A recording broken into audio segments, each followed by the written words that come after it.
Hello YouTube, welcome back to Baldman Building an Airplane. As we left off last time, I screwed up, and I got to start this episode by drilling some stuff out and then filing a bunch of places so that the uprights and brackets there don't interfere with the longerons. So to clarify where the mistake was made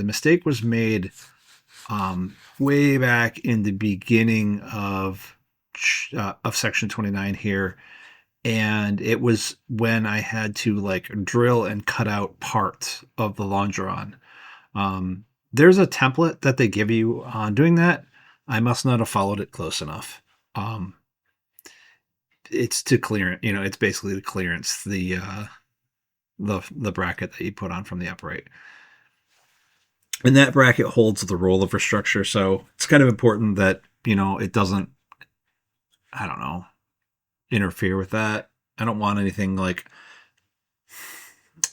flexing and cracking when it comes to that, right? That's a pretty high safety issue or part, right? So, yeah. And then they put these sort of triangle brackets on, and there's a couple of rivets in there, and I'm not sure why I had to drill things out. They were just tough to set. I think, oh yeah, right. Now I'm thinking about it.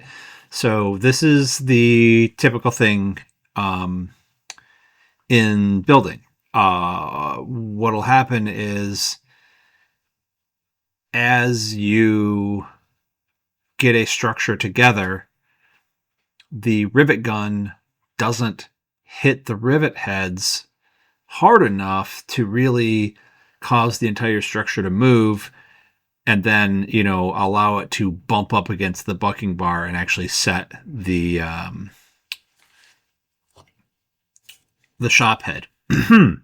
So there were a couple of pain in the ass rivets to do there. So I tried to use the squeezer on this side to do that, and I did successfully in some cases, but man, there were some real kind of silly rivets to try to set in here.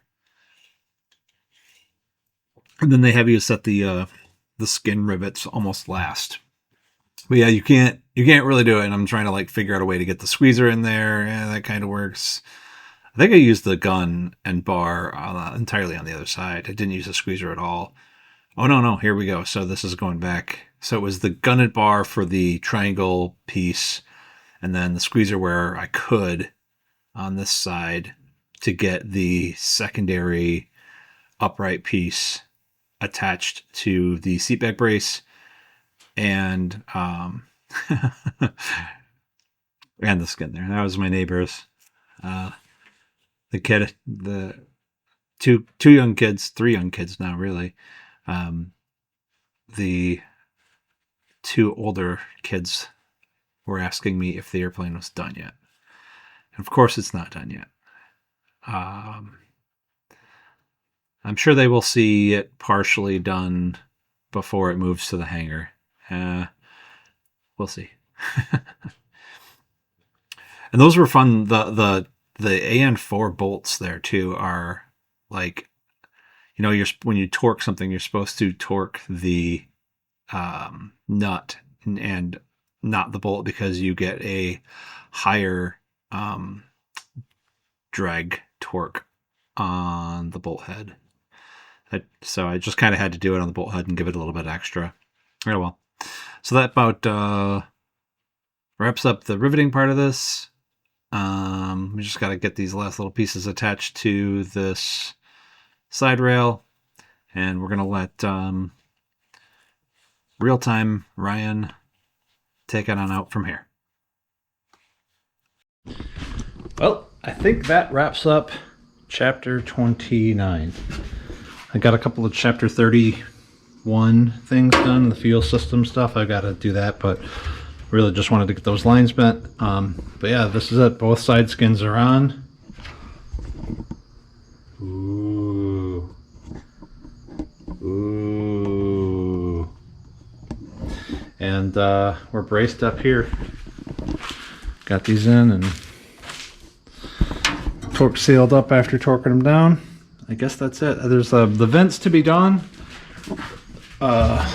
but I won't be doing these now. There's a lot of talk about doing them with or after or during the panel installation, which is going to happen in, 4 months or so from now. That's it. On to the fun part, which is the big join. So that's going to be putting the tail onto this.